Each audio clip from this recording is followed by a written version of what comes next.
Hi guys! For today's video, kakain tayo ng mad cookie. Wow! Hi everyone! For today's video, meron pala tayo dito. Cookie. Ang cookie mo. Ito pala ay isang cookie mo. So, ito pala yun. Ito. Sharing! Ito nga pala ay ang mad cookie. Ang mad ng cookie mo, di ba? Ang sana ng pangalan, mad cookie. Sana. So, ito nga pala eh, pinadala sa atin.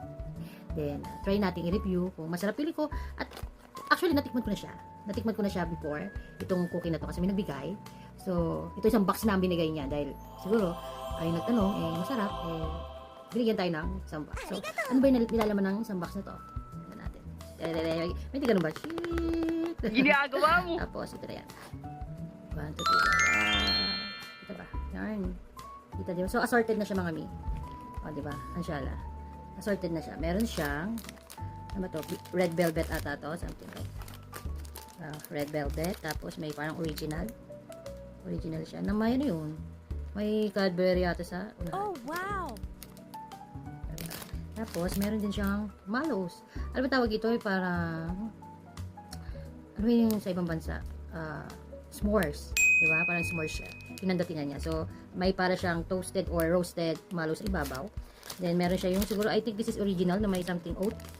No? So, hindi ko masyado mahilig sa cookie. Pero, masarap siya. Hindi siya ganun katamis. Pero, maano mo na talagang worth it naman yung pagbili mo. Then, meron din tong almond sa ibabaw. Diba? Ito talaga masarap din naman. Pero talagang gusto ko talaga tikman ngayon. Ito original. Tapos, ito yung parang may oatmeal. Tapos, ito yung s'mores. Kung hindi ako nagkakamali Then, meron din yung may Cadbury sa ibabaw. So, makikita nyo talaga yung chocolate niya. Chocolate talaga. As in, yung hindi tinipid, talaga ang bigat niya mga nino. Ang bigat niya. Ang bigat ng cookie mo.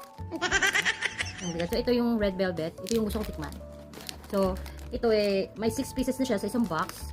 And, I think this is worth 30 pesos per piece. Hindi 150, mga ganun, something na. So, itatanong natin kay seller kung magkano to.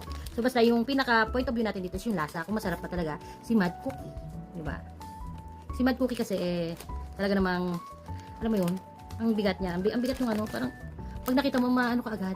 Alam mo yung matitim ka agad na tikman. Kaya hindi ka masyadong mahilig sa matatamis. Talaga namang, isa sa mga dito talagang titikman mo at gusto mong tikman ang cookie ng ina mo. Di ba dyan? Ang mad cookie mo. Gusto mong tikman ang mad cookie.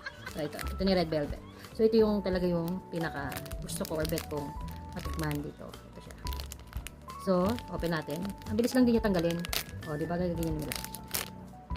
Tapos, ilalabas mo na. Ilabas mo yung cookie mo. Siya, may pagoya pa.